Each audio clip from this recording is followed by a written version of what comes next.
Hello everyone, Shri IAS academy में आपका स्वागत है। जैसा कि आप जानते हैं कि श्री आईएएस एकेडमी ने लेट्स क्रैक नाम की प्रीलिम की सीरीज की शुरुआत की है, जिसके अंतर्गत ये हमारा डे 13 है।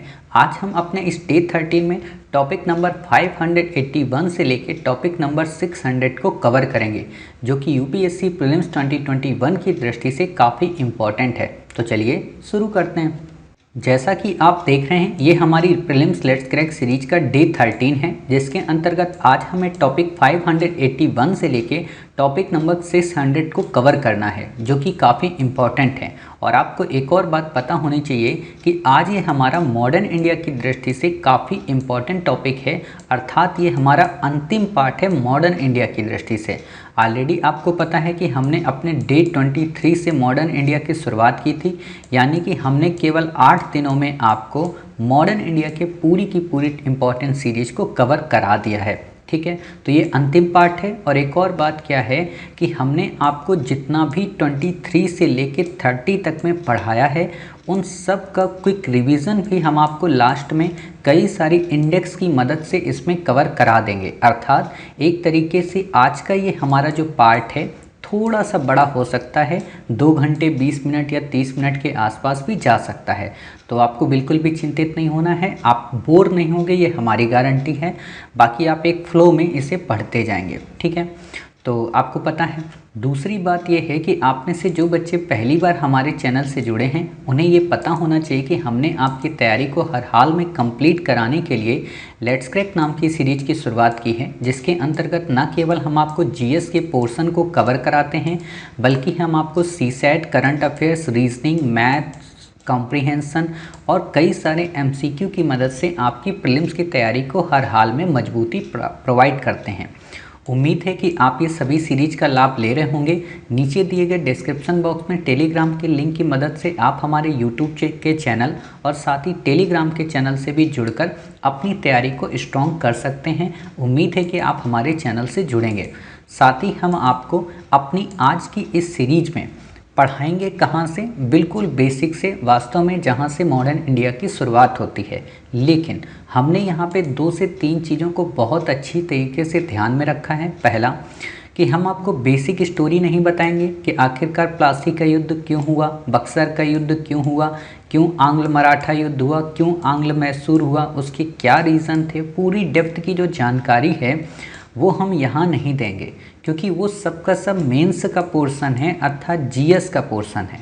अगर आप में से किसी के अंदर इतनी महत्वाकांक्षा जग रही है कि सर हमें सीखना ही है कि आखिरकार प्लासी का युद्ध हुआ क्यों, यूरोपीय कंपनियां भारत ही क्यों आईं, तो आप ये काम कर सकते हैं कि आप हमारी मॉडर्न इंडिया की हिस्ट्री ऑप्शनल की सभी क्लासेस, यानी कि लगभग 22 पार्ट्स तक में जो हमने कवर कराया है, उसे आप देख सकते हैं। क्योंकि हमने अब उन्हीं चीज़ों को यहाँ पे तथ्य के रूप में बस बताएंगे, हम कॉन्सेप्ट के रूप में यहाँ पे बिल्कुल भी नहीं बताएंगे। ठीक है, और दूसरी बात ये भी है कि आपको अच्छे से पता है कि ये प्रीलिम्स की इम्पॉर्टेंट लेट्स क्रैक सीरीज हैं, और हम ये मानकर चलते हैं कि आपको इनमें से कई सारी घटनाओं को बेसिक के रूप में पता होगा। ठीक है, तो हम यहाँ पे वो चीज़ें आपको नहीं बताएंगे, सिर्फ प्रीलिम की दृष्टि से आपको इम्पॉर्टेंट बताएंगे। मेंस अगर आपको जानना है तो आप मॉडर्न इंडिया के हिस्ट्री ऑप्शनल यूट्यूब पर जाकर प्लेलिस्ट में हमारी ही सीरीज को देख सकते हैं। ठीक है, हालांकि आप बोर नहीं होंगे, आप फिर भी यकीन मानिए।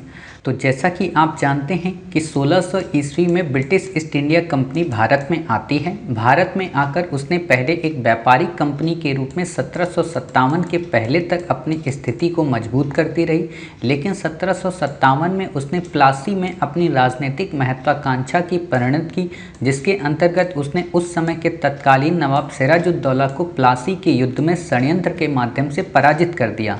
इस युद्ध में उसे मीर जाफर का सहयोग मिला और कई प्रकार के व्यापारिक लोगों का भी सहयोग मिला। अर्थात मीर जाफर की एक तरीके से षड्यंत्रकारी या कहें कि विश्वासघात ने कंपनी को बंगाल में विजय कराने में महती भूमिका निभाई। आगे चलकर मीर जाफर भी काफ़ी महत्वाकांक्षी हो गया, जिस कारण उस समय के क्लाइव ने उसे वहां से अपदस्थ कर दिया और उसकी जगह पर मीर कासिम को नवाब बनाया। मीर कासिम भी आगे चलकर महत्वाकांक्षी होने लगा, जिस कारण बक्सर का युद्ध होता है और उस बक्सर के युद्ध में पराजय के बाद कई प्रकार के संधियां होती हैं, जिसमें इलाहाबाद की फर्स्ट और इलाहाबाद की सेकंड संधि काफ़ी इंपॉर्टेंट है, जो कि अवध के नवाब और मुगल बादशाह के अंतर्गत हुई। आपसे बस इतने ही क्वेश्चन बनेंगे। एक तो क्वेश्चन ये बनेगा प्लासी का युद्ध किसके मध्य हुआ, तो आप बता सकते हैं गवर्नर कौन था, क्लाइव था। बक्सर के युद्ध किसके मध्य हुआ, गवर्नर कौन था, आप बता सकते हैं कि इसमें गवर्नर वेंसिटार्ट था, क्लाइव उसके बाद आता है। इलाहाबाद की संधि किससे संबंधित है, बक्सर के युद्ध से। क्लियर, इससे ज़्यादा आपको इसमें कुछ भी नहीं पढ़ना है। दूसरी इंपॉर्टेंट जो बात आती है बक्सर विजय के बाद, वो होता है द्वैत शासन। द्वैत शासन के बारे में बस आप इतना समझ जाइए कि जो द्वैत शासन था उसमें बस ये था कि निज़ामत और दीवानी के अधिकारों को बस चेंज किया गया था। निज़ामत और दीवानी के अधिकार का मतलब, निज़ामत का मतलब ये होता है कि प्रशासन से संबंधित जो भी कार्य हैं वो नवाब करेगा, और दीवानी से वसूली से संबंधित जो भी अधिकार हैं वो उस समय का गवर्नर करेगा। हालांकि इस द्वैत शासन को आगे चलकर 1773 के रेगुलेटिंग एक्ट में समाप्त कर दिया जाता है, समझ गए। और फिर इसके बाद कंपनी में द्वैत शासन शुरू होता है। ऑलरेडी आपने प्रीवियस में हमने आपको पढ़ा दिया है कि ईस्ट इंडिया कंपनी में फिर दो भाग में डिवाइड हो जाती है, बोर्ड ऑफ कंट्रोल और कोर्ट ऑफ डायरेक्टर्स। लेकिन इन दोनों द्वैत शासन पर क्वेश्चन नहीं पूछती यूपीएससी। यूपीएससी 1919 के अधिनियम वाले द्वैत शासन पर क्वेश्चन पूछती है, जिसमें प्रांतों में विषयों को दो भागों में विभाजित किया गया था, समझ गए। अब आपको इससे ज़्यादा इसमें कुछ भी याद रखने की ज़रूरत नहीं है, ये सारी चीज़ें बाकी मेन से रिलेटेड होती हैं, ठीक। आपसे ये भी नहीं पूछेगा कि द्वैत शासन से कंपनी को क्या क्या लाभ हुआ, द्वैत शासन से बंगाल पर क्या इम्पैक्ट पड़ा, ये कुछ भी आपसे क्वेश्चन नहीं पूछा जाएगा, ठीक है। इम्पॉर्टेंट फिर क्या आता है, इम्पॉर्टेंट आता है कि वेलेजली की सहायक संधि। सिंपल सा क्वेश्चन आपसे क्वेश्चन पूछेगा सहायक संधि के बारे में, उसके प्रोविज़न के बारे में आपको बस ये पता होनी चाहिए, ठीक। लॉर्ड वेलेजली 1798 में भारत का गवर्नर जनरल बनकर आता है। आपने ऑलरेडी पढ़ा था कि इसी के समय चतुर्थ आंग्ल मैसूर युद्ध होता है, द्वितीय आंग्ल मराठा युद्ध होता है, बशीन की संधि होती है। आपने ये सारी चीज़ें प्रीवियस पार्ट में पढ़ रखी हैं, ठीक है। सहायक संधि के अंतर्गत इसने कई सारी रियासतों को आपस में मिला लिया अपने ब्रिटिश साम्राज्य में, जिसमें आप पहला नाम पढ़ते हो किसका, हैदराबाद का, ठीक है। तो सहायक संधि होती क्या है ये देख लेते हैं। दो या दो से अधिक शक्तियों के बीच अपनी सुरक्षा हेतु एक आपसी समझौता था, लेकिन तकनीकी अर्थों में भारत के प्रभाव पर इसका अर्थ बदल जाता था, अर्थात ये व्यवस्थापूर्ण किसी श्रेष्ठ शक्ति की सहायता लेने पर द्वारा की गई एक संधि होती थी। सिंपल सा इस पे जो क्वेश्चन पूछेगा वो ये पूछेगा कि सहायक संधि स्वीकार करने वाले राज्य कौन से थे, और उनके क्रम को लेकर क्वेश्चन पूछेगा। जैसे हम पढ़ते हैं ना कि व्यक्तिगत सिद्धांत के अंतर्गत कौन कौन सी रियासतों को डलहौजी ने आपस में विलय कर लिया था, तो ऐसा ही क्वेश्चन सहायक संधि पे बन सकता है कि पहला तो हैदराबाद था, दूसरा मैसूर था, तीसरा तंजौर, अवध, पेशवा, बरार के भोसले, सिंधिया और जोधपुर, जयपुर, बूंदी, भरतपुर। आपको चार नाम दे देगा, हैदराबाद, मैसूर, तंजौर, अवध, पेशवा, ठीक है। तो आपको पता होना चाहिए कि यही सभी सही क्रम में हैं, ठीक। फिर इम्पॉर्टेंट बात है सहायक संधि की विशेषता। यूपीएससी ने इस पर आपसे क्वेश्चन पूछ लिया है, तो इसलिए आपको ये पता होना चाहिए कि फीचर्स पे कैसे क्वेश्चन आएगा। क्वेश्चन ये आएगा कि कंपनी की स्वीकृति के बिना कोई भी व्यक्ति राज्य में शत्रु राज्य के व्यक्ति को शरण या नौकरी नहीं देगा, बिल्कुल सही बात है। देसी रियासतें कंपनी की अनुमति के बिना किसी अन्य राज्य से युद्ध, संधि या मैत्री नहीं कर सकती, बिल्कुल सही बात है। देसी रियासतों की रक्षा के लिए कंपनी वहां अपनी सेना रखेगी, जिसका खर्च उस रियासत को ही उठाना पड़ेगा। यहाँ पे क्वेश्चन आपको घुमा देगा कि उसका खर्च ब्रिटिश कंपनी को वहन करना पड़ेगा, ठीक है। तो आपको ये पता होना चाहिए। नगद धनराशि या राज्य का कुछ अंश इलाका सेना के खर्च के लिए कंपनी को सौंपना होगा, और देसी रियासतें शासन प्रशासन के प्रबंधन के लिए एक ब्रिटिश रेजिडेंट को अपने यहाँ रखेंगे। और इसके अलावा क्या होगा कि भारतीय नरेशों के आंतरिक प्रशासन में कोई हस्तक्षेप नहीं करेगी कंपनी, ठीक है। यहाँ पे क्वेश्चन आपको घुमा देगा कि भारतीय नरेशों के आंतरिक प्रशासन में भी कंपनी को हस्तक्षेप करने का अधिकार होगा। कंपनी राज्यों की आंतरिक व बाह्य आक्रमणों से सुरक्षा करेगी, तो ये तो आपको पता ही है, ठीक है। इससे ज़्यादा आपको यहाँ पे कुछ भी नहीं पढ़ना है, बाकी आपको ये सारी चीज़ें पता हैं, क्लियर। तो ये आपको 2 फीचर यहाँ पता चल गए कि ऐसे ऐसे हमसे क्वेश्चन पूछेगा। बाकी यहाँ पे ये सब मेंस का पोर्शन है, आपको यहाँ पे नहीं पढ़ना है। लॉर्ड डलहौजी का व्यपगत का सिद्धांत का मतलब क्या होता है कि किसी राज्य को अपने में पूरी तरह से विलय कर लेना, ठीक है। उसने कौन कौन से राज्य विलय किए, बस वो क्रम आपको याद रखना है, बाकी कुछ भी नहीं, ठीक है। जैसा कि आप ये देख सकते हैं, क्रम है, सतारा है, जैतपुर है, संबलपुर है, ठीक है, बघाट है, उदयपुर है, झांसी है, नागपुर है। यूपीएससी ने आपसे क्वेश्चन इसी पे पूछा था, तो बस आप इतना ही बता सकते हैं, इससे ज़्यादा आपको यहाँ पे कुछ नहीं बताना है। फिर इम्पॉर्टेंट आता है घेरे की नीति क्या थी। तो घेरे की नीति किसने लागू की थी ये आपको पता हो। वॉरेन हेस्टिंग्स ने इसे लागू किया था, मैंने ऑलरेडी आपको पहले ही बता दिया था वॉरेन हेस्टिंग्स के बारे में जब पढ़ा रहा था, ठीक है। क्यों थी, अवध के मामले में आई थी, बस आपसे डेप्थ में नहीं पूछेगा। देखो यूपीएससी यहाँ इस पोर्शन से ना क्वेश्चन बहुत ही रेयर पूछता है, और जो पूछता है बहुत सिंपल पूछता है, तो सिंपल आपको पता होने चाहिए, ठीक है। तो ये चीज़ें हैं। इसके बाद आपसे यहाँ पे कुछ नहीं पूछेगा। हाँ, यहाँ पे 2-3 तथ्य और जो इम्पोर्टेंट हैं, वो कौन से इम्पोर्टेंट है तथ्य, वो इम्पोर्टेंट है आंग्ल मैसूर युद्ध को लेकर। और आंग्ल मैसूर युद्ध में जब टीपू सुल्तान के बारे में क्वेश्चन पूछा जाता है ना, तो वहाँ पे घुमाने के लिए क्या करता है यूपीएससी कि वहाँ दे देगा कि टीपू सुल्तान ने डिंडीगुल में क्या किया था, एक शस्त्रागार की स्थापना की थी। तो गलत हो जाएगा ऑप्शन, क्यों, क्योंकि डिंडीगुल में शस्त्रागार की स्थापना उसके पिता हैदर अली ने की थी, ठीक है। तो आपको ये पता होना चाहिए। दूसरी इम्पॉर्टेंट बात ये है टीपू सुल्तान को लेकर, तो हम टीपू सुल्तान को लेकर आगे आपको बताएंगे, क्योंकि काफ़ी ज़्यादा विवाद रहता है, ठीक है। आंग्ल मैसूर युद्ध के बारे में हमने ऑलरेडी आपको प्रीवियस पार्ट में बता दिया था कि पहला आंग्ल मैसूर युद्ध हुआ था जिसमें किसकी संधि हुई थी, मद्रास की। दूसरा हुआ था जिसमें मैंगलोर की हुई थी। तीसरा हुआ था श्रीरंगपट्टनम की हुई थी, और चौथे में तो विलय ही कर लिया गया था, ठीक है। फिर बात आती है केरल के बारे में। केरल को आप जानते हैं, पहले इसका नाम त्रावणकोर होता था, इसके राजा थे मार्तंड वर्मा, ठीक है। इससे ज़्यादा आपको इसमें कुछ भी याद रखने की ज़रूरत नहीं है। हाँ, बस इतना आप देख सकते हैं कि मार्तंड वर्मा काफ़ी योग्य व्यक्ति थे, जिनके टाइम पीरियड में मलयालम साहित्य का काफ़ी ज़्यादा विकास हुआ था। आपसे क्वेश्चन नहीं पूछेगा। एक और इम्पॉर्टेंट जो क्वेश्चन आपसे बनता है वो ये कि स्वतंत्र राज्य और उनके संस्थापक को सुमेलित करने पर क्वेश्चन आपको दे देगा, ठीक है। कि हैदराबाद के संस्थापक कौन थे, निज़ामुल मुल्क थे, या चिनकलीज खां नाम दे देगा, ठीक है। कर्नाटक के कौन थे, शहादत उल्ला खां थे। बंगाल के मुर्शिद कुली खां थे। अवध के शहादत खां थे। इनमें कंफ्यूज मत होना, कर्नाटक और अवध में। कर्नाटक के थे शहादत उल्ला, क्लियर, और अवध के थे शहादत खां, ठीक है। तो उल्ला का बस डिफरेंस है इसमें। या फिर अवध में दे देगा बुरहान उल मुल्क, ठीक है। मैसूर में कौन था, हैदर अली। केरल त्रावणकोर में मार्तंड वर्मा, क्लियर। तो इससे ज़्यादा आपको यहाँ पे कुछ नहीं याद रखना है। बाकी जाटों के बारे में आपसे क्वेश्चन नहीं पूछेगा, रुहेलखंड के बारे में आपसे क्वेश्चन नहीं पूछेगा। अब जो इम्पोर्टेंट है, चाहे वो कोविड के टाइम पीरियड की बात हो, या फिर आप बात कर सकते हो करतारपुर कॉरिडोर को लेकर, या फिर गुरु पर्व की बात करते हो 5वीं जयंती को लेकर, ठीक है। तो कई प्रकार के क्वेश्चन आते हैं, ठीक। तो हम क्या करते हैं कि सिखों के एक एक गुरु के फीचर को पढ़ लेते हैं। और आपको पता होना चाहिए कि हमने अपने शुरू में आर्ट एंड कल्चर जब हमने आपको पढ़ाया है, और वहाँ पर जब हमने भक्ति आंदोलन आपको पढ़ाया है, भक्ति और सूफी आंदोलन या संतों के बारे में, तो वहाँ पे हमने गुरु नानक को लेकर काफ़ी डिटेल में आपको जानकारी दे दी थी, ठीक है। तो वहाँ पर तो केवल उतना ही प्रश्न आएगा। अब इस इंडेक्स से जो प्रश्न आएंगे वो ये आएंगे कि किस गुरु ने कौन से कार्य किए, ठीक। तो ये इंडेक्स आपको लिख लेनी है, रट लेनी है, क्योंकि इससे क्वेश्चन 100% आएगा ही आएगा, ठीक। तो देख लेते हैं कौन कौन से काम किए। पहले गुरु थे गुरु नानक, इन्होंने तो सिख धर्म की स्थापना की थी। दूसरे गुरु थे गुरु अंगद, इन्होंने सिख धर्म के प्रचार में विशेष योगदान दिया और गुरुमुखी लिपि का आविष्कार किया, क्लियर।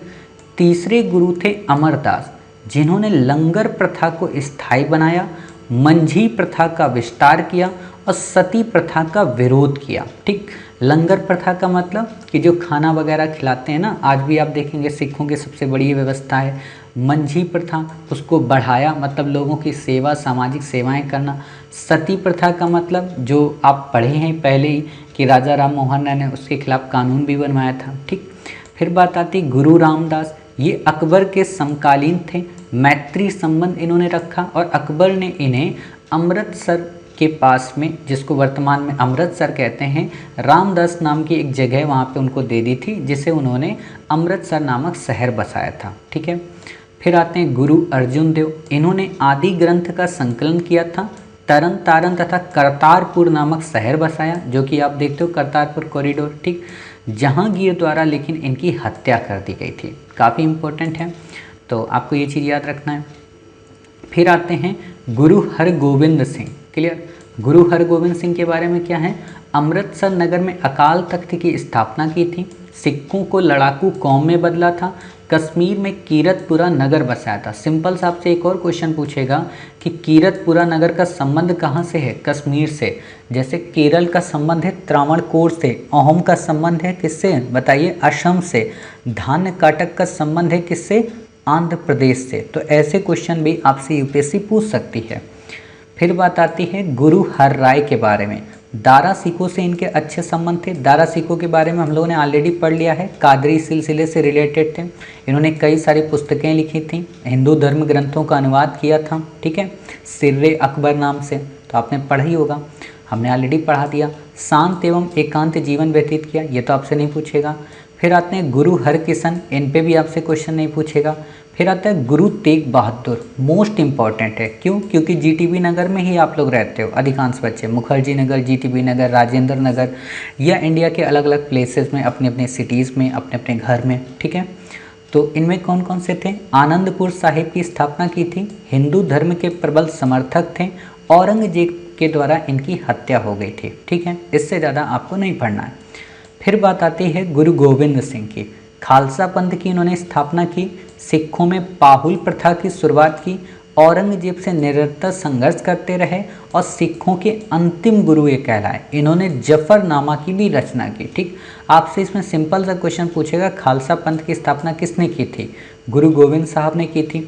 पाहुल प्रथा का संबंध किस धर्म से है, तो आप बता सकते हैं कि पाहुल प्रथा का संबंध किससे था, सिख धर्म से। क्लियर।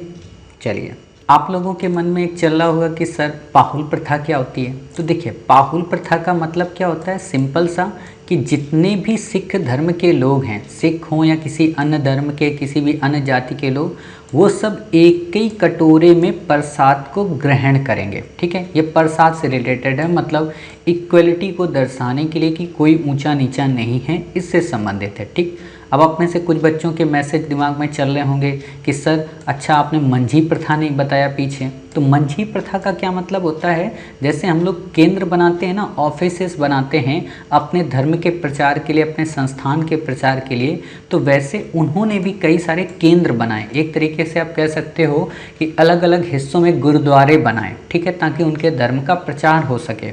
उसको बोलते हैं मंझी प्रथा। क्लियर। इससे ज़्यादा आपको याद नहीं रखना, हालांकि आपसे डिटेल में इनमें से कुछ भी नहीं पूछेगा कि पाहुल प्रथा क्या होती है, आप उसके बारे में बताइए। क्यों नहीं पूछेगा, क्योंकि आप एक बताइए, पाहुल प्रथा अगर पूछेगा तो सिख धर्म के बच्चे तो आंसर सही कर लेंगे, बट हिंदू धर्म के जो शेष बच्चे हैं वो तो कर ही नहीं पाएंगे। तो ऐसा यूपीएससी नहीं करती है। ठीक, अब कुछ इंपॉर्टेंट फीचर और देख लेते हैं। सिखों के 10वें व अंतिम गुरु गुरु गोविंद सिंह ने व्यक्तित्व गुरु के सिद्धांत को, व्यक्तिगत गुरुत्व के सिद्धांत को खत्म कर खालसा पंथ की स्थापना की थी, जिसमें 5 बातें आती हैं, केस, कंघा, कृपाण, कड़ा, कच्छा, यानी कि 5 ककार या 5 कक्के धारण करने होते हैं। ठीक है, केस का मतलब बाल, कंघा का मतलब कंघा, कृपाण का मतलब आप देखते हो कि बर्छी वगैरह रखते हैं, हाथ में कड़ा पहनते हैं, और कच्छा। ठीक है, गुरु गोविंद सिंह की मृत्यु के बाद गुरु की परंपरा समाप्त हो गई और इसके बाद बंदा बहादुर ने सिखों का नेतृत्व संभाला।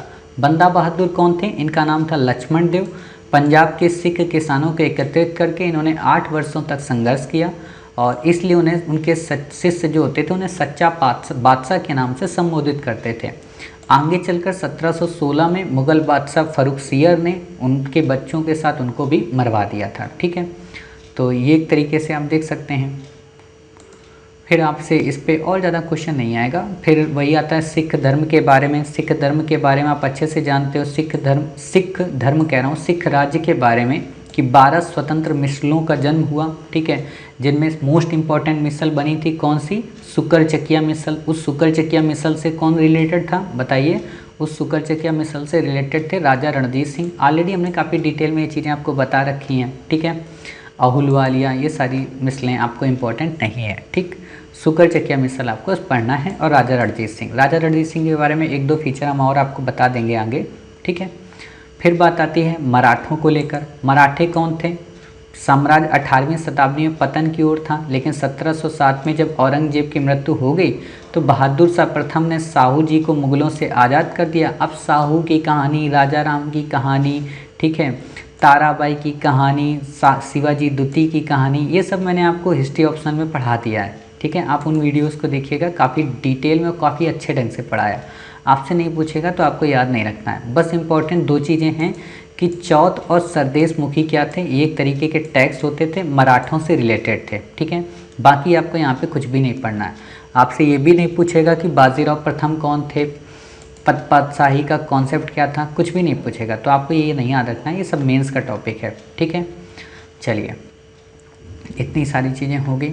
पानीपत का तृतीय युद्ध किसके मध्य हुआ, ये क्वेश्चन जरूर पूछा जा सकता है, अफगानों और मराठों के मध्य। क्लियर? तो आपको ये बस पता होना चाहिए कि अफगान और मराठों के मध्य हुआ था। और वैसे कौन से व्यक्ति हैं? अहमद शाह अब्दाली, सदाशिवराव भाऊ, ठीक है, और विश्वासनाथ राय, ठीक है। आपसे क्वेश्चन नहीं पूछेगा, मराठे से पराजित हो गए थे। पानीपत के तृतीय युद्ध का प्रत्यक्ष वर्णन काशीराज पंडित ने किया था। आपसे ये भी नहीं पूछेगा, पीसीएस में भले पूछ ले, ठीक है। 1771 में मराठे जो थे वो मुग़ल बादशाह शाह आलम द्वितीय को दिल्ली वापस लाए और मुग़ल बादशाह अब मराठों का पेंशन भोगी बन गया। आपसे ये भी क्वेश्चन नहीं पूछेगा, हमें नहीं याद रखना है, ठीक है। फिर आपसे इम्पोर्टेंट क्वेश्चन क्या पूछा जा सकता है? आपसे इम्पोर्टेंट क्वेश्चन ये पूछा जा सकता है कि सालबाई की संधि का संबंध किससे है?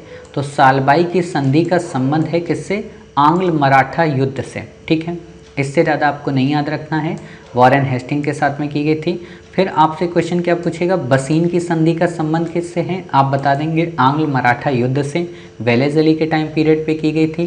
फिर आपसे क्वेश्चन क्या पूछेगा कि सुरजी अर्जन, देवगांव, राजपुर घाट, ये संधियाँ किससे संबंधित थी? इसी से रिलेटेड थी। किससे? आंग्ल मराठा युद्ध से। समझ गए? तो आपको बस इससे ज़्यादा इसमें कुछ भी नहीं याद रखना है, ठीक। फिर बात आती है भारत में कई सारी कंपनियां जो कि आती हैं, उनमें फ्रांसीसी भी प्रमुख होते हैं। तो फ्रांसीसियों और अंग्रेज़ों के मध्य कई युद्ध होते हैं जिन्हें कर्नाटक युद्ध के नाम से जाना जाता है। प्रथम कर्नाटक युद्ध, द्वितीय कर्नाटक युद्ध, तृतीय कर्नाटक युद्ध। आपसे ये तो क्वेश्चन नहीं पूछेगा, बट ये पूछेगा कि सेंट टॉमी का युद्ध किससे रिलेटेड था? आंग्ल फ्रांसीसी प्रतिस्पर्धा से। प्रथम कर्नाटक युद्ध का कारण क्या था? ऑस्ट्रिया के उत्तराधिकार का कारण था। दूसरा आपसे क्वेश्चन पूछेगा कि प्रथम आंग्ल जो कर्नाटक युद्ध था, इसमें कौन सी संधि हुई थी? तो एक्सला-शापेल की संधि हुई थी। बस इससे ज़्यादा आपको नहीं याद रखना है। द्वितीय कर्नाटक युद्ध किससे रिलेटेड था? आंग्ल फ्रांसीसी संघर्ष से रिलेटेड था, ठीक है। पांडिचेरी की इसमें संधि होती है, बाकी आपको कुछ नहीं याद रखना है। तृतीय कर्नाटक युद्ध पेरिस की संधि के साथ समाप्त हो जाता है, ठीक है।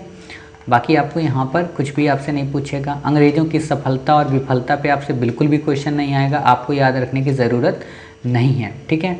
नवाब सिराजुद्दौला, मीर कासिम, मीर जाफ़र, ये कहानी मैंने आपको शुरू में ही बता दी है, अब आपको इन्हें नहीं पढ़ना है। इलाहाबाद की संधि मैंने ऑलरेडी बता दी कि बक्सर के युद्ध से रिलेटेड है, ठीक है। अंग्रेजी सेना का नेतृत्व हेक्टर मुनरो कर रहे थे उस समय, और उस समय वहाँ का बक्सर के युद्ध में कौन था गवर्नर? बताइए, मैंने अभी आपको सबसे पहले ही बताया था, वेंसीटार्ट। क्लियर? तो ये चीज़ें आपको याद रखनी है, बाकी कुछ नहीं याद रखना है, ठीक है।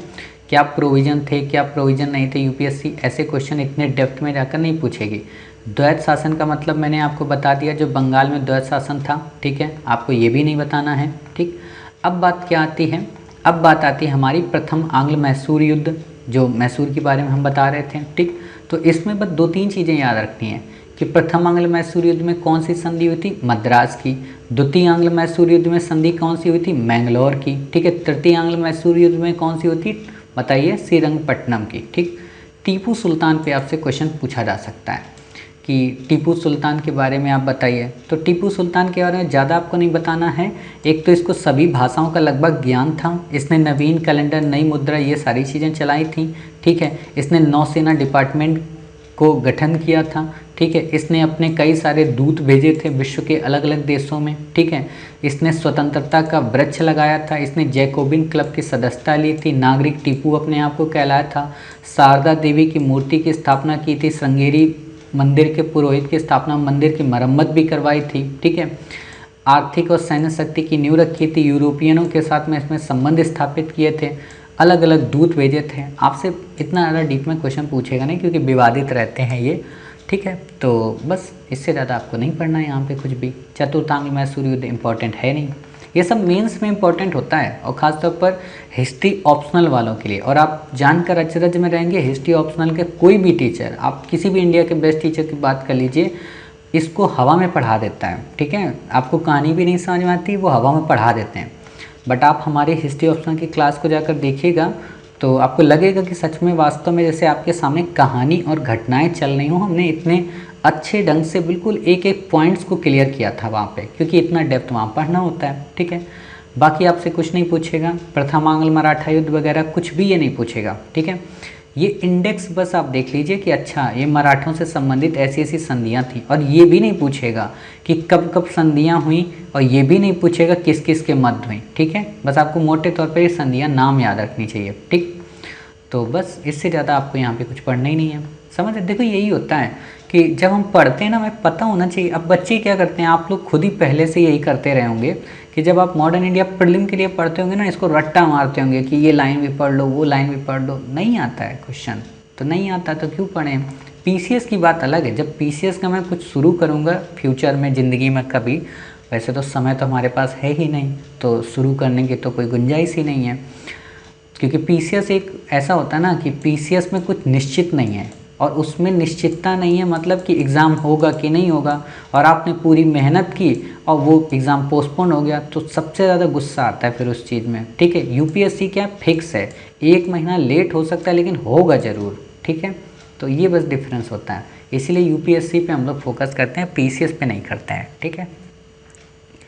अब क्या था इसमें, आंग्ल मराठा युद्ध के बाद सिखों की बात आती है। सिखों में इंपॉर्टेंट आपसे बस क्वेश्चन जानते क्या पूछेगा, सिखों में आपसे जो सबसे ज़्यादा क्वेश्चन पूछता है वो इस पे पूछेगा कि मुदकी, ठीक है, फिरोज शाह, बद्दोवाल, औलीवाल, सबराव, ये लड़ाइयाँ किससे संबंधित थी, तो आंग्ल सिख युद्ध से संबंधित थी, क्लियर।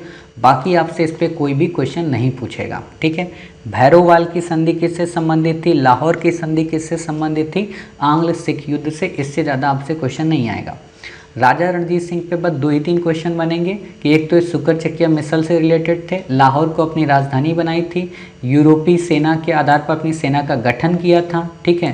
पहली सेना थी, रणजीत सिंह की एशिया की दूसरी सबसे अच्छी फौज थी, पहला स्थान अंग्रेजी ईस्ट इंडिया कंपनी का था जिसमें कई सारी सुरक्षाएं थी, ठीक है। अमृतसर की संधि इन्हीं से होती है, बाकी आपको इसमें कुछ भी याद रखने की ज़रूरत नहीं है, ठीक। रामनगर चिलियावाला का युद्ध सिख से ही रिलेटेड था, बस इतना देख लीजिए और कुछ नहीं आएगा, ठीक। अब यहाँ पे कुछ तथ्य हैं जो मैंने ऑलरेडी आपको पहले भी बता रखा था। पहले क्या, प्रीवियस पार्ट में मैंने आपको बताया था ना कि आंग्ल नेपाल युद्ध में संधि हुई थी किसकी, सुगाली की। इसके प्रोविजन क्या है ये आपको नहीं याद रखते हैं, ठीक। बर्मा, आंग्ल बर्मा युद्ध हुआ था, इसमें कौन सी संधि हुई थी, यान्डबू की संधि।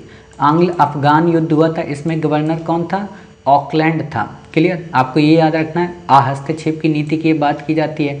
सिंपल सा क्वेश्चन आपसे पूछा जाएगा कि आहस्तक्षेप की नीति या अग्र फॉरवर्ड की नीति किससे रिलेटेड थी, तो आप बता सकते हैं आंग्ल अफगान युद्ध से, ठीक। सिंध अभियान एलनबरो से रिलेटेड था। आपको बाकी से ज़्यादा कुछ भी यहाँ पे याद रखने की ज़रूरत नहीं है, ठीक है। तो इस तरीके से ये चीज़ें आपकी हो गई। अब आता है एजुकेशन का सिस्टम कि आखिरकार इंडिया में एजुकेशन का डेवलपमेंट कैसे हुआ।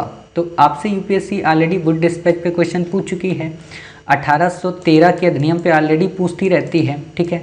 बाकी आपसे डिटेल में क्वेश्चन नहीं पूछेगा। हाँ, संस्थाओं के बारे में ज़रूर आपसे क्वेश्चन पूछ सकता है कि कौन कौन सी संस्थाएं एजुकेशन से रिलेटेड हैं, कौन कौन से आयोग ने कौन कौन से रिकमेंडेशन की, बस इससे ज़्यादा कुछ नहीं। तो देख लेते हैं बेसिक तौर पर, और ये तथ्यात्मक रूप से ये आपको याद रखना है।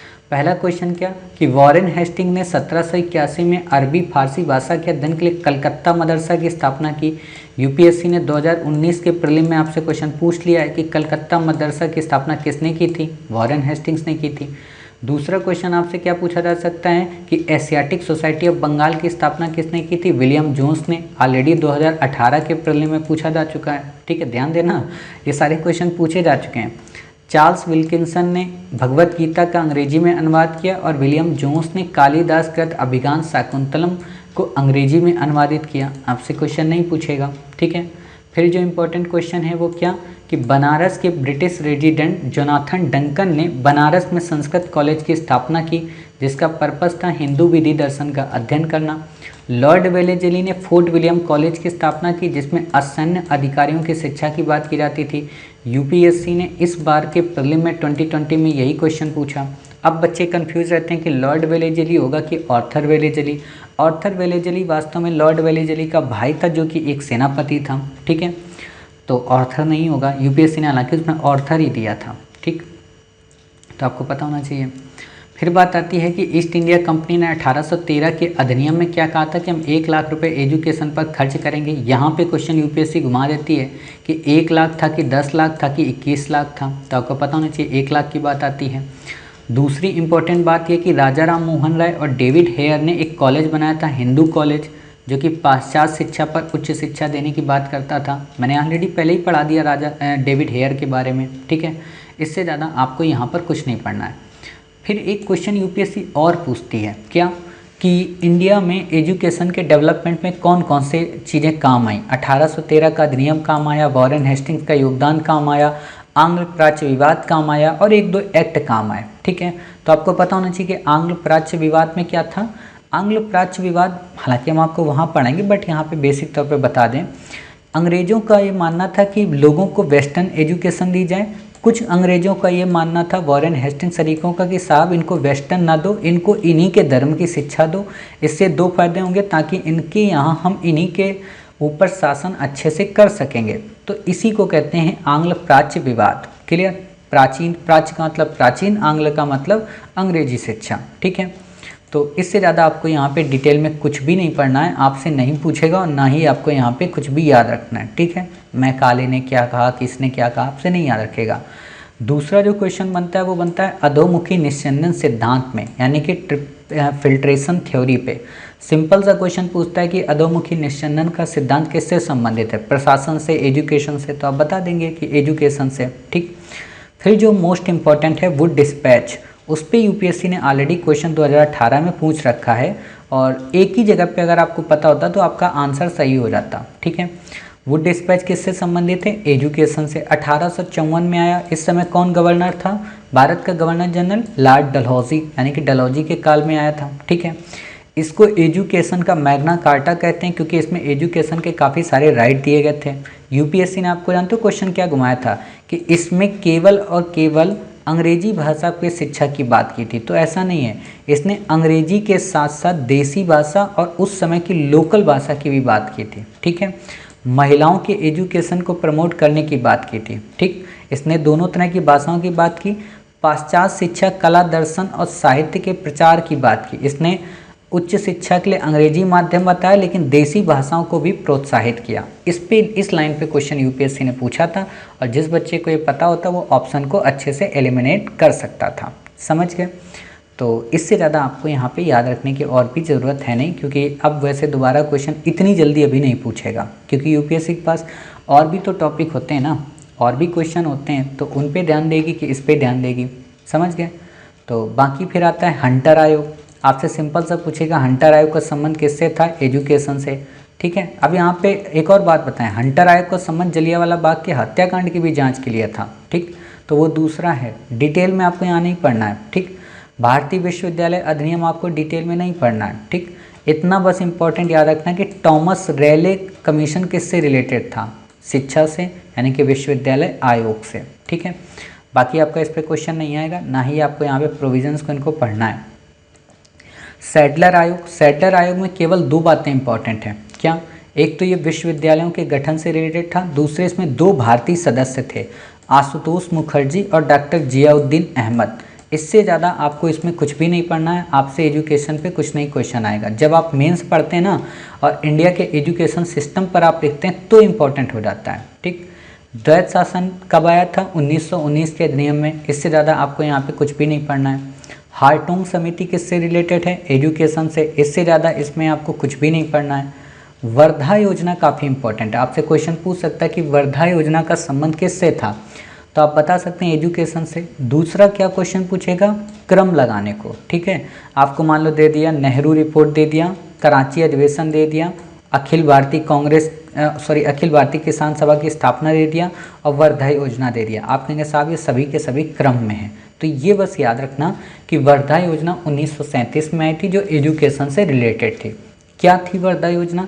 गांधी जी के द्वारा हरिजन में अनेक लेख प्रकाशित किए गए थे जिनमें वर्धा में आयोजित अखिल भारतीय शिक्षा सम्मेलन में एजुकेशन पर एक डॉक्यूमेंट्री रिलीज की गई, ठीक, जिसमें आगे चलकर जाकिर हुसैन समिति ने इसका ब्यौरा प्रस्तुत किया और कई शिल्पियों के लिए पाठ्यक्रम भी निर्धारित किए। इसने एजुकेशन की बातें की, ठीक है, जिनमें कई सारी बातें आज भी हमारे सरकार में लागू हैं। इससे ज़्यादा आपको नहीं याद रखना है। फिर बात आती है सार्जेंट योजना, सिंपल सा है, एजुकेशन से रिलेटेड है, बाकी आपको इसमें डेप्थ में कुछ भी नहीं पढ़ना है। भारतीय समाचार पत्रों के इतिहास में, हालांकि हम आगे आपको इंडेक्स देंगे कौन सा समाचार पत्र किसके द्वारा जारी किया जाता है, यूपीएससी आपसे उस पर क्वेश्चन पूछेगी तो वो इम्पॉर्टेंट है, ठीक। जेम्स ऑगस्टस हिक्की ने पहला समाचार पत्र लागू किया था, द बंगाल गजट और कलकत्ता जनरल एडवर्टाइजर, लेकिन सरकार के आलोचनात्मक रवैये के कारण इसे बंद करना पड़ा, ठीक है। भारत में प्रिंटिंग प्रेस लाने का श्रेय किसे जाता है? पुर्तगालियों को, ठीक है। बाकी आपको यहाँ पे कुछ भी याद रखने की ज़रूरत नहीं है। लॉर्ड लिटन के बारे में आप अच्छे से जानते हैं कि उन्होंने क्या लाए थे, वर्नाकुलर प्रेस एक्ट, आगे रिपन ने उसे रद्द कर दिया था, ठीक है। पहली पत्रिका कौन सी थी? अमृत बाजार पत्रिका, बंगाली में छपती थी, उसने रातों रात अपना संस्करण चेंज करके इंग्लिश कर लिया था, ठीक है। इससे ज़्यादा आपको क्वेश्चन नहीं पढ़ना। दूसरी कौन सी थी? सोम प्रकाश, किसकी? ईश्वरचंद विद्यासागर की, ठीक है। चलिए बाकी आपको यहाँ पे कुछ भी नहीं पढ़ना है, समझ गए। आगे देखते हैं 1835 का अधिनियम मेटकॉफ, बिल्कुल नहीं पढ़ना है। अनुज्ञप्ति लाइसेंस, ये भी नहीं पढ़ना है। वर्नाकुलर प्रेस एक्ट, सिंपल सी, इसमें बस 2-3 चीज़ें ही देखनी है कि ये क्या था, देसी समाचार पत्रों को रोकने से संबंधित एक कानून था, ठीक है। इम्पोर्टेंट इसमें क्या है? इम्पोर्टेंट वही है जो मैंने अभी बताया कि अमृत बाजार पत्रिका रातों रात अंग्रेजी समाचार पत्र में चेंज हो गई और रिपन ने इसे आगे चलकर रद्द कर दिया था, ठीक है। समाचार अधिनियम पे आपसे क्वेश्चन नहीं आएगा, नहीं याद रखना है। प्रेस इंक्वायरी कमेटी पे सिर्फ इतना क्वेश्चन पूछेगा कि किसकी अध्यक्षता में प्रेस इंक्वायरी कमेटी का गठन किया गया, तो तेज बहादुर सप्रू की अध्यक्षता में, ठीक है। बाकी आपको यहाँ पे कुछ भी नहीं याद रखने की ज़रूरत है, समझ गए। देखो यही चीज़ें होती हैं जब हम रट लेते हैं ना, तो वही बात आती है कि जब पढ़ लिए तो दिमाग डिस्टर्ब हो जाता है और जो आपको याद करना है वो आपको याद नहीं रहता, ठीक है। तो ऐसा नहीं करना है। चलिए अब हम क्या करते हैं, अपनी जितनी भी हमने अभी तक बातें पढ़ी हैं उन सबको इंडेक्स के माध्यम से कवर करते हैं और अपने इस टॉपिक को हर हाल में अर्थात मॉडर्न इंडिया पूरी तरह से कंप्लीट करते हैं, ठीक है। चलिए शुरू करते हैं। शिशुवध प्रतिबंध किसके समय पे आया था बताइए? सर जॉन शोर और लॉर्ड वेलेजली के टाइम पीरियड पे। सती प्रथा पर प्रतिबंध किसने लगाया था? लॉर्ड विलियम बेंटिक ने। ये देखो क्रम में है, ध्यान देना, मैं फिर से कह रहा हूँ ये क्रम में है, ये क्रम ही आपको याद रखना है। क्वेश्चन यूपीएससी पूछ सकती है कि पहले सती प्रथा का प्रतिबंध हुआ था, फिर दास प्रथा का, फिर विधवा पुनर्विवाह अधिनियम, फिर सिविल मैरिज एक्ट। तो आप कहेंगे साहब सभी के सभी सही हैं, ठीक है। तो इसलिए याद रखना, सती प्रथा पर प्रतिबंध लॉर्ड विलियम बेंटिक के काल में, दास प्रथा पर लॉर्ड एलन बरो, विधवा पुनर्विवाह अधिनियम लॉर्ड कैनिंग यानी कि 1856, 1853, 1829, Civil Marriage Act Lord Northbrook के संबंध में, ठीक है। इससे ज़्यादा आपको यहाँ पे कुछ भी नहीं याद रखना है। सम्मति आयोग अधिनियम वगैरह ये याद नहीं रखना है। शारदा अधिनियम 1929 में आया लॉर्ड इरविन के टाइम पीरियड पे। 14 वर्ष लड़की की गई और लड़कों की 18 वर्ष उम्र निर्धारित की गई। अब कुछ लोगों के द्वारा दिए गए क्यूटोस हैं उनको देख लेते हैं जल्दी जल्दी, क्योंकि हो सकता है कभी भी क्वेश्चन पूछ लिया जाए, ठीक।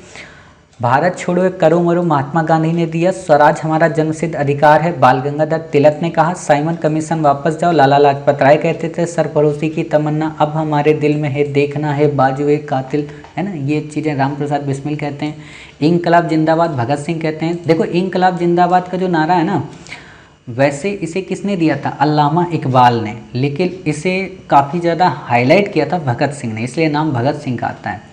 साम्राज्यवाद का नाश हो भगत सिंह। दिल्ली चलो सुभाष चंद्र बोस। सारे जहां से अच्छा हिंदुस्तान हमारा मोहम्मद इकबाल। मारो फिरंगी मंगल पांडे। पूर्ण स्वराज। आराम हराम है जवाहरलाल नेहरू। आराम हराम है जवाहरलाल नेहरू ने जानते हो क्यों कहा था? आप लोगों को शायद नहीं पता होगा। जवाहरलाल नेहरू अपनी जेब में 2 चीज़ें रखते थे हमेशा। एक क्या रखते थे? गुलाब का फूल, और दूसरी रॉबर्ट फ्रॉस्ट की 4 लाइन की कविताएं, ठीक है। रॉबर्ट फ्रॉस्ट की जो 4 लाइन की कविताएं रखते थे ना, वो काफ़ी इम्पोर्टेंट है। आप जब आपने पढ़ा होगा कभी क्लास 12 टाइप में, हालांकि हमने तो पढ़ा था, रॉबर्ट फ्रॉस्ट की स्टोरी नाम की हमारी बुक आती थी, ठीक है, पोइट्री नाम की बुक। तो उसमें हम लोग पढ़ते हैं मर्सी, पहले शेक्सपियर की आती है, उसके बाद फिर सेकेंड पोइट्री में इन्हीं का नाम होता था, रॉबर्ट फ्रॉस्ट का। The words are lovely dark and deep and miles go before I sleep and miles go before I sleep. इसमें क्या बोलते हैं कि जो जंगल हैं काफ़ी घने हैं, अंधेरा काफ़ी ज़्यादा है, मंजिल बहुत दूर है, लेकिन फिर भी हमें बहुत दूर जाना है, हमें बहुत दूर जाना है। बोला गया, इनसे जब पूछा गया कि आप ऐसा क्यों रखते हो, तो बोलते हैं कि मुझे ये मोटिवेट करती हैं, ठीक है। जय जवान जय किसान नारा किसने दिया था? लाल बहादुर शास्त्री ने। मोदी जी ने इसको क्या कर दिया आगे? जय जवान जय किसान, और आगे एक और जोड़ा उन्होंने, बताइए आपको पता है क्या जोड़ा उन्होंने? चलिए अभी हम बताते हैं। कर मत दो, सरदार वल्लभ भाई पटेल बोलते हैं। विजय विश्व तिरंगा प्यारा, जय विज्ञान, ठीक है, जय जवान जय किसान जय विज्ञान, मोदी जी ने दिया है अभी, हालांकि आपसे नहीं पूछेगा कि मोदी जी ने दिया है। विजय विश्व तिरंगा प्यारा श्यामलाल गुप्ता। वंदे मातरम बंकिम चंद्र चटर्जी। हाँ, एक बात बता देना चाहता हूँ, आप में से जो बच्चे यूपीएससी की तैयारी कर रहे हैं, ठीक है, वंदे मातरम पूरा याद होना चाहिए। सुजलम सुफलम मलयज शीतलम सस्य श्यामलम मातरम पूरा याद होना चाहिए, ठीक है, मतलब 4-6 लाइनें तो याद ही होनी चाहिए। जनगण मन अधिनायक पूरा याद होना चाहिए, रविन्द्रनाथ टैगोर का है, क्योंकि यूपीएससी आपसे इंटरव्यू में पूछ सकती है, ठीक है, और 99.9% बच्चों को नहीं आता। और जब आप वहाँ सॉरी बोलते हैं ना, तो फिर आप यकीन मानिए नंबर अपने कटवा लेते हैं। और एक और बात आपको थोड़ी इंटरेस्टिंग लगेगी, राष्ट्रगान जब आप पढ़ते हैं ना, तो ये चीज़ तो आप जान ही गए थे पहले ही कि जेम्स पंचम के अंतर्गत ये गाया गया था, लेकिन इसमें आप लास्ट में बोलते हो ना 3 बार जया है जया है जया है, ये किससे रिलेटेड है? इसका मतलब होता है तीनों लोकों में जय जयकार हो। और 4 बार आप देखते हो जया है जया है जया है जया है, इसका मतलब होता है चारों दिशाओं में जय जयकार हो। समझ गए? तीनों लोकों और चारों दिशाओं में जय जयकार की बात की जाती है अंतिम की 2 पैरा में। समझ गए? ये चीज़ें आपको नहीं पता होंगी, लेकिन मैं बता देता हूँ ताकि आप लोगों को भी नॉलेज आ जाए थोड़ा बहुत। तुम मुझे खून दो मैं तुम्हें आज़ादी दूंगा। मैं आपसे देखो खून नहीं मांग रहा हूँ, आप लोग बिल्कुल भी नाराज़ मत होइए, ठीक है। सुभाष चंद्र बोस ने कहा था। Who lives if India dies, Jawaharlal Nehru ने कहा था। बस इससे ज़्यादा नहीं पूछेगा। अब इम्पोर्टेंट क्या, पुस्तकों पे क्वेश्चन यूपीएससी से पूछती नहीं है, लेकिन आपको ये पुस्तकें पता होनी चाहिए, ठीक है, कभी भी क्वेश्चन पूछा जा सकता है, इसलिए देख लेते हैं फास्ट मोड में। अनहैप्पी इंडिया लाला लाजपत राय, बंदी जीवन सचिन नाथ सन्याल, ठीक है, अनुशीलन समिति से रिलेटेड थे। India divided, Rajendra Prasad, Pakistan of partition of India, B R Ambedkar, the philosophy of bomb, Bhagwati Charan Vohra, काफ़ी इंपॉर्टेंट है।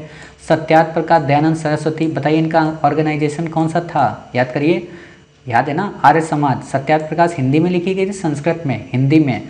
Poverty and British rule in India, Dadabhai Naoroji, India wins freedom, Maulana Abul Kalam Azad. Discovery of India, Jawaharlal Nehru, the scope of happiness, Vijaya Lakshmi Pandit, songs of India, Sarojini Naidu, the bunch of old letters, Jawaharlal Nehru. Indian philosophy, doctor Radhakrishnan, riddles in Hinduism, Bhimrao Ambedkar. Hind Swaraj, Mahatma Gandhi. Gita Rahasya, Bal Gangadhar Tilak. Mother India, Katherine Mayo. A nation in the making, Surendranath Banerjee. Foundation of Indian culture, Shri Aurobindo. Guilty man of India partition, Ram Manohar Lohia. My experiment with truth, यानी कि सत्य के प्रयोग, महात्मा गांधी ने लिखा है। Indian struggle, Subhash Chandra Bose. आनंद मठ, बंकिम चंद्र चटर्जी। तराना, आनंद मठ बताइए किससे रिलेटेड था, किस विद्रोह से? आपने प्रीवियस पार्ट में पढ़ा था ना, संथाल से कि सन्यासी से? सन्यासी से, बिल्कुल सही जवाब दिया आपने।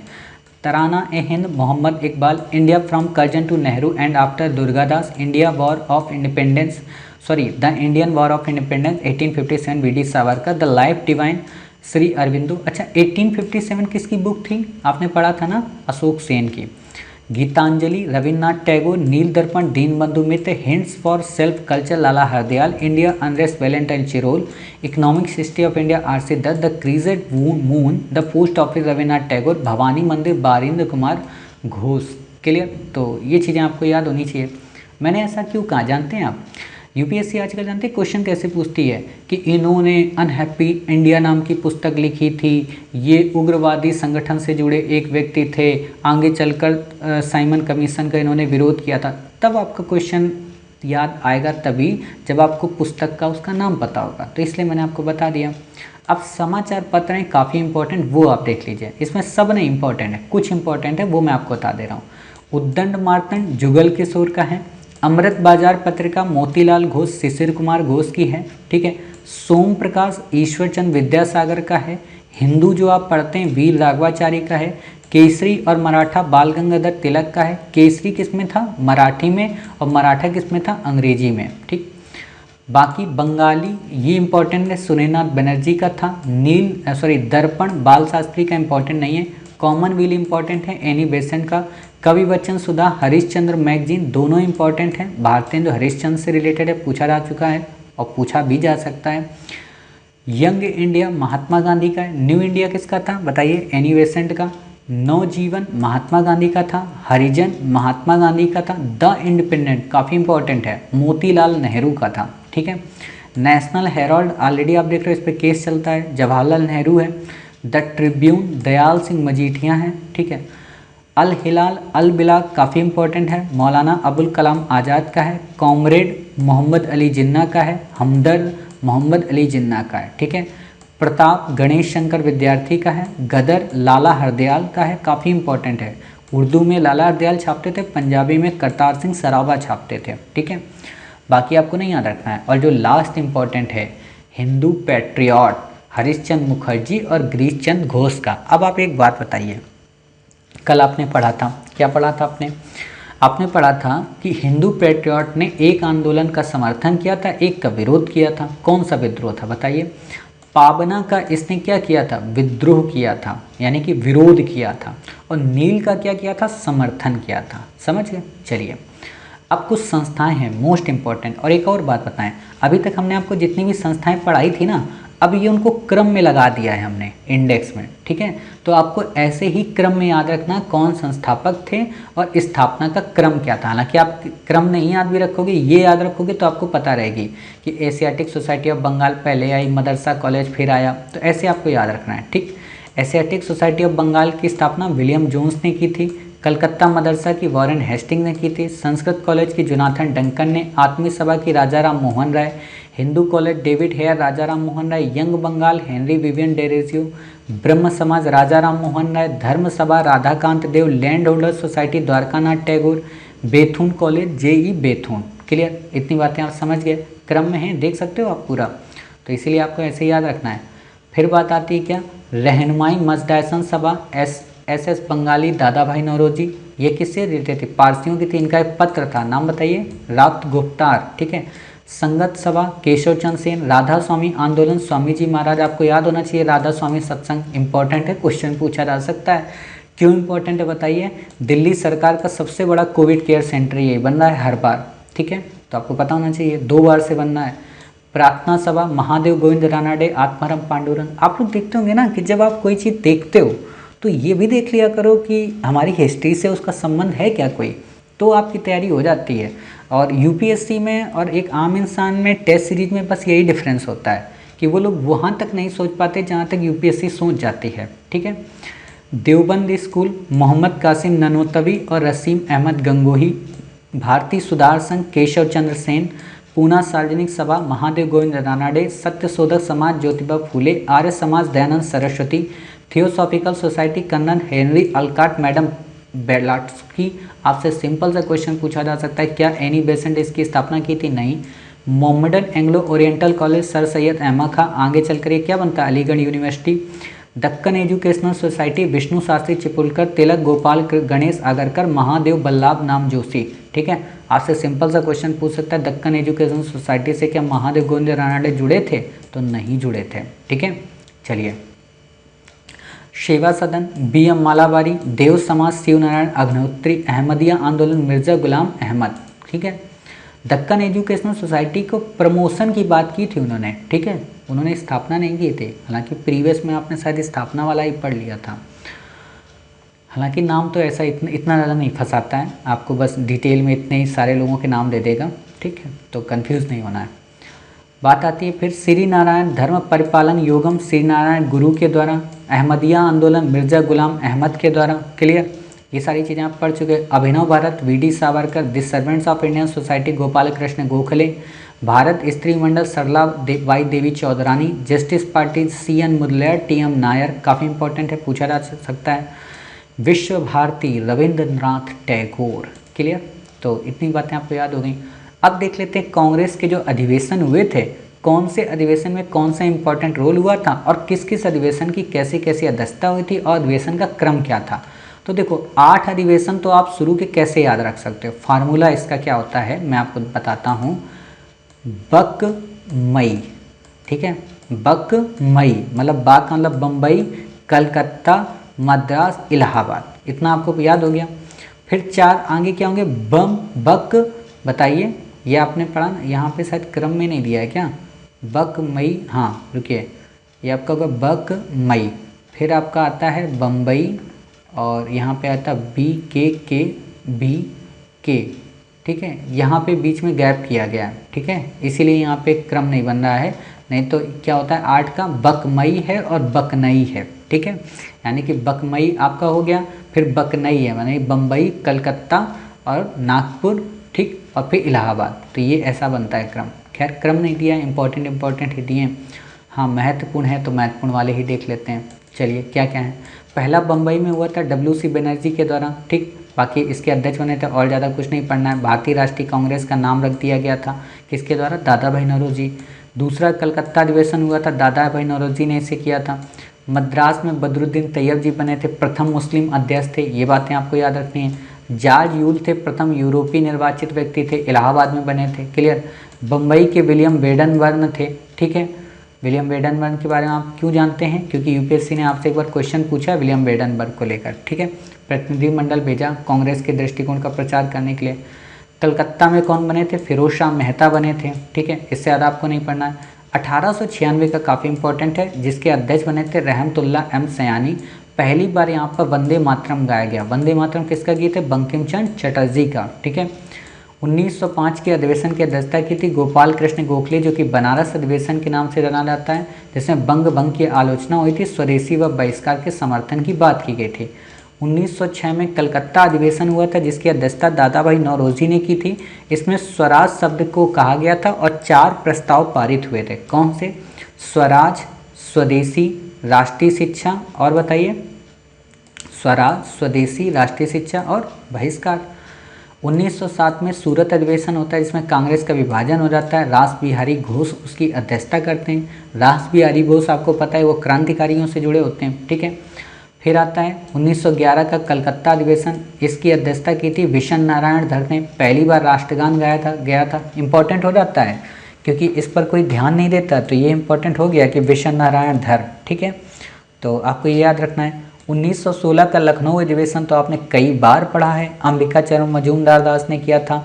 इसमें क्या हुआ था कि नरम दल व गरम दल एक साथ आए थे, मुस्लिम लीग कांग्रेस के मध्य समझौता हुआ था और तिलक ने यहीं पर नारा दिया था कि स्वराज मेरा जन्मसिद्ध अधिकार है। 1917 का कलकत्ता अधिवेशन एनी बेसेंट के द्वारा प्रथम महिला अध्यक्ष बनी थी। 1920 का नागपुर अधिवेशन सी विजयराव राघवा चेरियार के द्वारा असहयोग आंदोलन का अनुमोदन हुआ था, ठीक है, तो इससे ज़्यादा आपको यहाँ पे नहीं याद रखना है। फिर आता है 1924 का बेलगांव, एकमात्र अधिवेशन है जिसके अध्यक्ष महात्मा गांधी बने थे और ये गांव में किया गया था। 1925 का कानपुर अधिवेशन, सरोजनी नायडू प्रथम भारतीय महिला अध्यक्ष और दूसरी महिला अध्यक्ष, समझ के देखो, प्रथम भारतीय महिला अध्यक्ष कौन बनी कांग्रेस की, सरोजनी नायडू। दूसरी महिला कांग्रेस के अध्यक्ष कौन बनी, सरोजनी नायडू। प्रथम महिला अध्यक्ष कौन सी बनी बताइए, एनी बेसेंट। प्रथम विदेशी महिला अध्यक्ष कांग्रेस की कौन बनी, एनी बेसेंट। तो ऐसे भी क्वेश्चन पूछा जा सकता है, तो ये भी आपको याद रखना है, ठीक है। फिर आता है 1927 का मद्रास अधिवेशन, एम ए अंसारी, पूर्ण स्वाधीनता की मांग की गई, साइमन कमीशन के बहिष्कार का प्रस्ताव किया गया। 1929 लाहौर अधिवेशन, जवाहरलाल नेहरू, पूर्ण स्वराज की मांग। कराची अधिवेशन, सरदार वल्लभ भाई पटेल, मूल अधिकार का प्रस्ताव, गांधी इरविन समझौते का अनुमोदन। 1936 लखनऊ अधिवेशन, जवाहरलाल नेहरू, समाजवाद को प्रमोट किया। फैजपुर अधिवेशन, प्रथम अधिवेशन जो गाँव में हुआ। हरिपुरा अधिवेशन, सुभाष चंद्र बोस से रिलेटेड। अच्छा मैंने वहाँ पे शायद गलती बोल दी क्या, जो पहले मैंने आपको बोला था गांधी जी को लेकर, ठीक है, बेलगांव अधिवेशन को लेकर, गांव वाला अधिवेशन, ठीक है, तो बेलगांव वैसे गांव से ही जुड़ा होता है, तो मैंने शायद इसलिए फ्लो में बोल दिया कि बेलगांव, ठीक है, कर्नाटक का, तो वो नहीं है, उसको थोड़ा अवॉइड कीजिएगा, क्लियर। फिर बात आती है यहाँ पे हरिपुरा अधिवेशन सुभाष चंद्र बोस रिलेटेड थे। राष्ट्रीय नियोजन समिति का गठन किया गया था जिसके हेड बने थे जवाहरलाल नेहरू। इस पे क्वेश्चन बन सकता है कि राष्ट्रीय नियोजन समिति के हेड कौन थे। त्रिपुरी 1939 में सुभाष चंद्र बोस बने थे, लेकिन बाद में राजेंद्र प्रसाद को बनाया गया। फिर 1940 में बना मौलाना अबुल कलाम आज़ाद को रामगढ़। और आपको पता होना चाहिए कि 1940 से 1946 तक, यानी कि मेरठ के पहले तक यही 6 वर्ष तक कांग्रेस के अध्यक्ष रहे, सबसे ज़्यादा वर्षों तक। ठीक, और जब देश हमारा आज़ाद हुआ तो कौन बने थे? JB कृपलानी। इंटरव्यू में क्वेश्चन पूछा जा सकता है कि जिस दिन हमारा देश स्वतंत्र हुआ था उस समय कांग्रेस का प्रेसिडेंट कौन था, तो आप बता सकते हैं कि JB कृपलानी। ठीक, अब आपको यहाँ पे विद्रोह दिए गए। ठीक है, विद्रोह के बारे में हम आपको डिटेल में तो नहीं बता देंगे, लेकिन हम आपको 3 चीज़ें बस बताएंगे। हालांकि इसमें क्रम में ही सब कुछ दिया गया है। विद्रोह में बता देंगे कौन सा विद्रोह है, इसके नेता कौन से थे और किसके विरुद्ध था। ठीक है, बाकी आपको यहाँ पे कुछ नहीं याद रखना है। रंगपुर विद्रोह जो था, ठीक है, वो कब हुआ था बताइए? धीरज नारायण नूरुल्लाह के नेतृत्व में हुआ था। कारण था ईस्ट इंडिया कंपनी जमींदार। मोपला 1836 में पहली बार मालाबार के क्षेत्र में अंग्रेजों द्वारा नई राजस्व नीति को लेकर। नील बंगाल में विश्वास बंधुओं के द्वारा, दिगंबर विश्वास, विष्णु विश्वास के द्वारा। और इसका समर्थन किसने किया था? हिंदू पैट्रियट ने। रिवीजन हो रहा है देखो आपका। पाबना विद्रोह 73 में हुआ था बंगाल में। ईशान चंद्र राय, शंभुनाथ पाल और केशव चंद्र सेन। विरोध किसने किया था? हिंदू पैट्रियट ने। क्यों? क्योंकि जमींदारों के खिलाफ था। दक्कन विद्रोह महाराष्ट्र में हुआ था, बाला साहब देशमुख। आपसे बिल्कुल नहीं पूछेगा, आपको नहीं याद रखना है। चंपारण आपको तो बचपन से याद है कि चंपारण सत्याग्रह किसके टाइम पीरियड पे हुआ था? गांधी जी के द्वारा। ठीक है, महात्मा गांधी ने तिनपटिया का विरोध किया था, यानी कि सॉरी तिनपटिया बोल गया क्या, तिनकठिया का विरोध किया था 3/20 भाग में। ठीक है, खेड़ा सत्याग्रह 1918 में हुआ था गुजरात में। महात्मा गांधी, वल्लभ भाई पटेल इससे जुड़े हुए थे। इसमें कौन कौन जुड़ा हुआ था? राजेंद्र प्रसाद, इंदुलाल याग्निक, ये सब जुड़े थे। ठीक है, अवध किसान सभा का गठन कब हुआ था? झिमरी लाल और बाबा रामचंद्र ने किया था। एका आंदोलन कब आया था? मदारी पासी के नेतृत्व में आया था। मोपला विद्रोह जो दूसरा था वो कब आया था? अली मुस्लियार, अधिक लगान और बेदखली से रिलेटेड था। बारदोली सत्याग्रह सरदार वल्लभ भाई पटेल। ठीक है, बिहार में किसान आंदोलन स्वामी सहजानंद सरस्वती। पंजाब में किसान आंदोलन सोहन सिंह भाकना वगैरह, आपसे नहीं पूछेगा। तेभागा आंदोलन 1946 में कंपाराम और भवन सिंह। और तेलंगाना आंदोलन आपसे नहीं पूछेगा। क्लियर? तो आपने देखा, हमने तो सोचा था कि क्लासेस हमारी काफ़ी ज़्यादा ऊपर जाएंगी, बट तो हमने काफ़ी कम समय में अपनी क्लासेस को कवर कर लिया, यानी कि हमने तो 1 घंटे में ही कवर कर लिया क्लासेस को। क्लियर? तो इस तरीके से अब मॉडर्न इंडिया की आपकी सारी क्लासेस कंप्लीट हो गई हैं। अब आपको मॉडर्न इंडिया कहीं से नहीं पढ़ना है, कुछ भी नहीं पढ़ना है। इससे बाहर या तो क्वेश्चन आएगा तो फिर सबसे बाहर होगा। ठीक है, हालांकि आएगा ही नहीं पहली बात। दूसरी चीज़ क्या है कि अगर क्वेश्चन आ भी जाएगा तो ट्रिक्स और टैक्टिक्स जब हम आपको बैक ईयर में कवर कराएंगे तो वहाँ से देखकर भी आप अपने ऑप्शन को सही कर सकते हैं। अर्थात अब आप एक चीज़ बताइए कि हमने आपको काफ़ी सारी चीज़ें कवर करा दी। ठीक है, मतलब क्या क्या हमने कवर करा दिया आपको?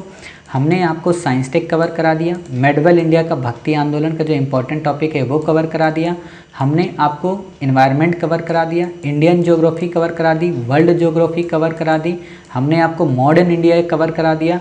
इंडियन इकोनॉमी की हमने ऑलरेडी अलग से सीरीज करा रखी है 24 पार्ट्स में, तो वो हमने वहाँ करा दी है। ठीक है, अगर आप चाहें तो वहाँ से उसे कर लें, अगर हमें समय मिलेगा, क्योंकि अब हम आपको इंडियन पॉलिटी पढ़ाएंगे और इंडियन पॉलिटी के काफ़ी सारे वीडियोस आने हैं, लगभग 10 से 20 वीडियो के आसपास आने हैं, 20 से 25। तो इंडियन पॉलिटी के बाद हम आपको फिर करंट अफेयर्स कवर कराएंगे। ठीक है, तो अगर आपको जल्दी है, आपके पास टाइम ज़्यादा है और आपको कम क्लासेस देखने को मिले तो आप इंडियन इकोनॉमी की देख सकते हैं। तो आपका क्या होगा कि पूरा का पूरा फिर GS कंप्लीट हो जाएगा और अब केवल आपको हमारे साथ इंडियन पॉलिटी पढ़ने को रह जाएगा। तो GS का पूरा का पोर्शन आपका कवर हो गया। करंट अफेयर्स फिर आपकी रहेगी। करंट अफेयर्स में हमने हालांकि मई से लेकर दिसंबर 2020 के 2 पार्ट तक कवर करा दिए हैं। दिसंबर का लास्ट पार्ट बचा है, वो भी हम आपको कवर करा देंगे इंडियन पॉलिटी के साथ साथ में ही। ठीक है, और फिर हम आपको जनवरी, फरवरी, मार्च, अप्रैल, मई का भी करंट अफेयर्स कवर करा देंगे। समझ गए? तो इस तरीके से आपकी तैयारी GS के फर्स्ट पेपर की कंप्लीट हो जाएगी। सेकेंड पेपर में हमने क्या किया, आपका रीजनिंग कंप्लीट करा दिया है। कॉम्प्रीहेंशन के कुछ पार्ट आए हैं, वो भी आपके जल्दी ही आ जाएंगे और सिर्फ मैथ बचेगी, उसमें भी हमें कुछ ही कम पार्ट पढ़ने हैं, तो वो भी हमारा हो जाएगा। ठीक है, तो इस तरीके से अब आपका बस काम ये है कि इन 600 टॉपिक को बार बार रिवाइज़ करें, ठीक है, और रिवाइज़ करके उनको याद करें। जितना भी आपका सिलेबस है उन सबको बार बार रिवाइज़ करें, ठीक है। हम जैसे चल रहे हैं हमें चलने दीजिए, आप बस अपनी प्रीवियस चीज़ों को रिवाइज़ करिए, क्योंकि हमारा तो कोर्स ख़त्म हो जाएगा जल्द ही, बट आपका अगर प्रीवियस ही रिकॉल नहीं होगा तो फिर आप ही के लिए नुकसान है, ठीक है। तो अब हम क्या करेंगे, अपने नेक्स्ट पार्ट से यानी कि 601 से लेकर आगे जितने भी पार्ट्स आएंगे उसमें हम आपको इंडियन पॉलिटी को कवर कराएंगे, जो कि पूरी की पूरी एम लक्ष्मीकांत, सुभाष कश्यप, डी बसु, ब्रज नारायण किशोर, इन सब को मिक्सअप करके हम वहाँ पे आपको कवर करा देंगे, ठीक है। एनसीईआरटी भी उसमें काफ़ी सारी कवर होंगी और मॉडर्न इंडिया के भी कई सारे पोर्शन उसमें कवर हो जाएंगे। तो आपको कोई चिंता करने की ज़रूरत नहीं है, कहीं से कुछ भी पढ़ने की ज़रूरत नहीं है। अगर आप प्रीलिम्स लेट्स क्रैक सीरीज़ हमारी देख रहे हैं या लेट्स क्रैक सीरीज़ देख रहे हैं तो इसके अलावा आपको कुछ भी नहीं पढ़ना है, ये आप यकीन मानिए, ठीक है। तो मिलते हैं अपने नेक्स्ट पार्ट में, तब तक अपना ख्याल रखिए, स्वस्थ रहिए, कोशिश करिए कि सोशल डिस्टेंसिंग का ज़्यादा से ज़्यादा पालन हो और अपने आप को वैक्सीनेशन प्रोग्राम में शामिल भी कीजिए और अपने लिए वैक्सीन लगवाइए ताकि आपको भी कोरोना ना हो, ठीक है।